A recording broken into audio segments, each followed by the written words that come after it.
ಕಣ ಹೇಳುತ್ತದೆ ಶ್ರಮದ ಕಥೆವು. ಭೂಮಿಯೊಳಗಿಂದ ಚಿನ್ನ ಬಂದರು ಜನರ ಹೃದಯವೇ ಅಮೂಲ್ಯ.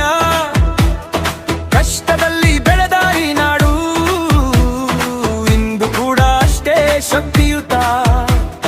ಗಣಿಗಳು ಮುಚ್ಚಿದರೂ ಕನಸುಗಳಿಲ್ಲ, ನಮ್ಮ ಹೆಜ್ಜೆಗಳು ನಿಲ್ಲುವುದಿಲ್ಲ.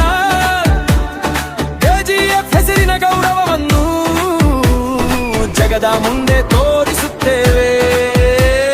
ಜಿಂಕಾನ ಮೈದಾನ ಕರೆಯುತ್ತಿದೆ, ಇತಿಹಾಸ ಮತ್ತೆ ಎಚ್ಚರಗೊಳ್ಳ.